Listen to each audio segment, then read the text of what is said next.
We're going to be talking about graphing linear inequalities. A linear inequality shows the graph of a region on a coordinate plane using a boundary line. So this would be that and that. So it can either be solid or dotted. Okay, so this is our solid, that's our dotted. It's also going to have a shaded area to show where all the solutions are. So this shaded area would make all of our inequalities true. So if I pick this ordered pair to be true, this one too. Same with this is our shaded area. Okay, so to do these, steps to graphing linear inequalities. First, you're going to solve your linear inequality for y. A reminder, first we move the x term by adding or subtracting. Then we divide every term by the number in front of y. That will give us an inequality that looks like y equals mx plus b. We want that so we can find our slope and our y-intercept so we can start graphing these.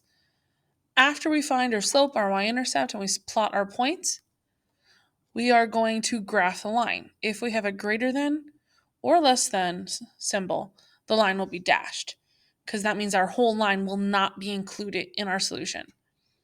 If we have a greater than or equal to or less than or equal to on the line, okay, the line will be solid. That means that every point on that line is also a part of our solution.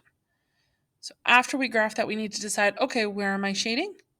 You're going to pick a test point to determine which side to shade in. When you're picking your test point, make sure that the test point is not on the line. Okay, so let's get started. This one right here, number 1.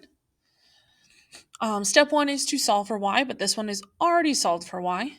So the first thing we're going to do is going to find our slope and our y-intercept.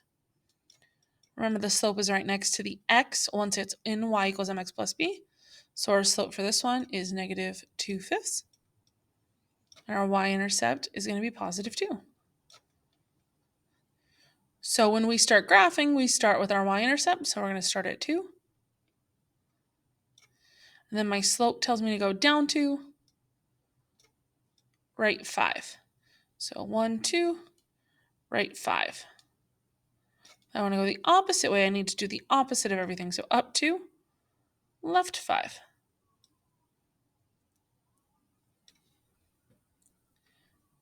Now we need to start looking into those little tiny details.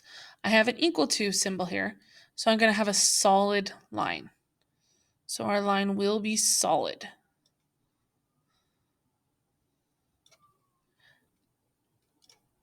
Now this breaks it up into 2 different halves. We have here and we have here. We're going to pick a testing point. Okay, so I'm going to pick this point right here because it's the easiest. I'm going to pick 0, 0. But it doesn't matter. You can pick anything, any point, as long as it's not on this line. But normally 0, 0 is your easiest one, and it's not on our line, so we could pick that. So I'm going to pick the point 0, 0. And I'm going to plug it into my inequality here. This is x. This is y. We're going to plug that in. So y is greater than or equal to negative 2/5. We plug in that 0 for x plus 2. And now we see, hey, is this true or not? Okay, nothing to do over here, so I'm just going to rewrite it.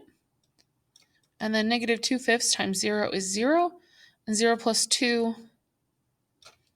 is 2. So this inequality says 0 is greater than or equal to 2. And that's just not true. Okay? Not true.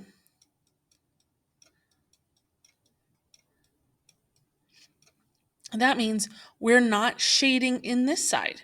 This solution does not make it true, so it's not a part of the solution set. So where we're going to shade is going to be above this line.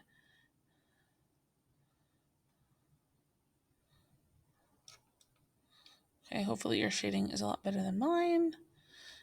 Clearly, I am not good at coloring. Okay, so this would be where all of our solutions are. Just to check, just to show you, if I picked this point right here that is in the shaded area, this point is 3, 3. it should make our inequality true. So if I plug in 3, 3, it's going to make this inequality true.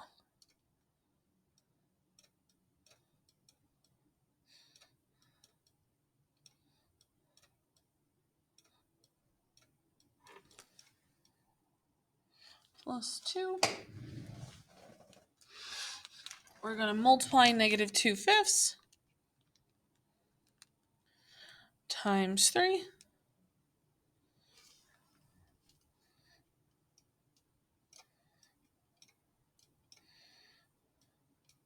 You're going to get negative 1.2 plus 2. When I add those,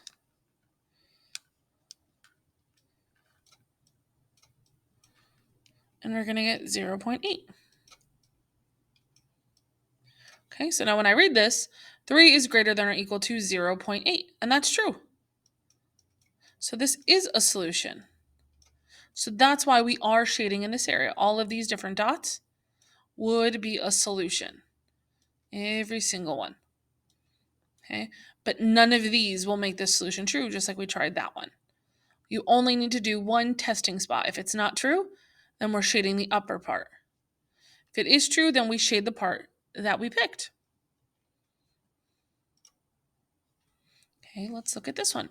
This one, again, is already solved, so we need to find our slope, which is negative 1/2.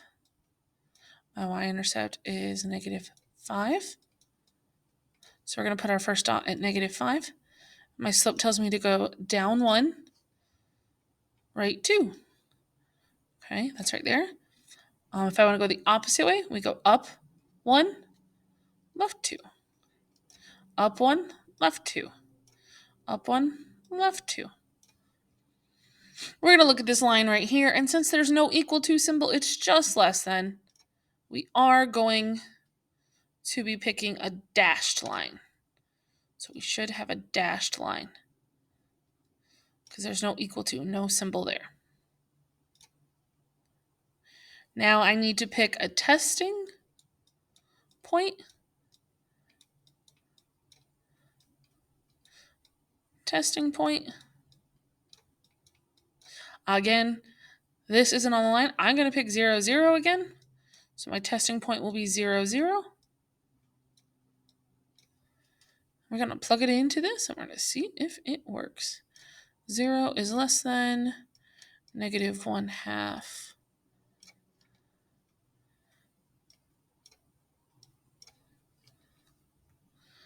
Ooh, I have to plug in 0 there because our x is 0 and so is our y.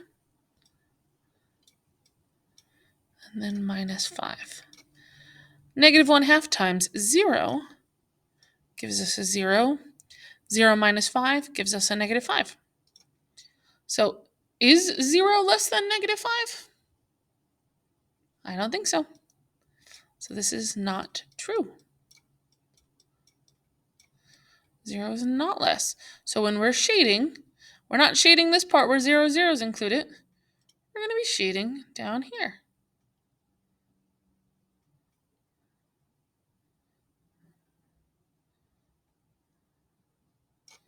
And this is where all our solutions will be. Okay, just to prove that it is all of our solutions here, I'm going to pick this one right here. I'm going to pick the ordered pair. It's a part of our shaded area. Let's see if it is a part of our solution.